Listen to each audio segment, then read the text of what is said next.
Hi friends, உங்களுக்கு எல்லாருக்கும் இப்போ ஒரு மூலிகை தழை அம்மன் பச்சரிசி சொல்லிட்டு காட்ட போகிறேன்.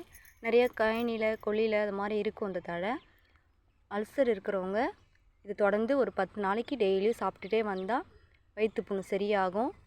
இதில் நிறைய மருத்துவ குணம் இருக்குது.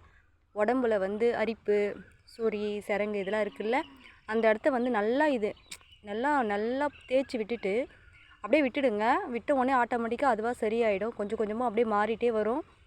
நல்ல பெனிஃபிட் கொடுக்கும். இது அவ்வளோ ஒரு மருத்துவ குணம் கொண்ட இது அம்மன் பச்சரிசி தழை சொல்லுவாங்க. இது நிறைய கழனிகளில் கொல்லியில் வரப்பெல்லாம் நிறையா இருக்கும். இது எப்படியாப்பட்ட கடியாக இருந்தாலும் சரி, உடம்பு நமைச்சல் இருக்குல்ல, அதெல்லாம் எல்லாமே சரியாகிட்டே வரும். வயிற்று புண்ணு சரியாகும். நிறைய இது காலையில் இந்த தழையை பிரித்து சாப்பிட்டுட்டு நல்லா தண்ணியில் அலசிட்டு வெறி வயிற்றில் சாப்பிட்டுடணும். சாப்பிட்டதுக்கப்புறம் கொஞ்சம் ஒரு 1/2 லிட்டருக்கு அளவுக்கு தண்ணி குடிங்க. குடிச்சிட்டு ஒரு 1 ஹவர் 2 ஹவர் எதுவுமே சாப்பிடாதீங்க, டீலாம் குடிக்காதீங்க. அந்த அல்சர் இருக்கிறவங்க கண்டிப்பாக இது சாப்பிட்டுட்டே வந்தீங்கன்னா சீக்கிரமாக அந்த வயிறு எரிச்சல் எல்லாமே சரியாயிடும். அவ்வளோ ஒரு முக்கியமான இது அம்மன் பச்சரிசி தழை. இது கண்டினியூவாக ஃபாலோ பண்ணிடுவாங்க. அல்சர் இருக்கிறவங்க கண்டிப்பாக இது எடுத்துக்கினா ரொம்ப நல்லது. கடி, இந்த சொறி, சிரங்கெல்லாம் இருக்கிறவங்க இன்னமும் எடுத்துக்கிட்டால் இன்னும் நல்லது. ரொம்ப பெனிஃபிட் கொடுக்கும். அவ்வளோ உடம்புக்கு நல்லது இது. தயவு செஞ்சு எல்லோரும் இதை ஃபாலோ பண்ணுங்கள்.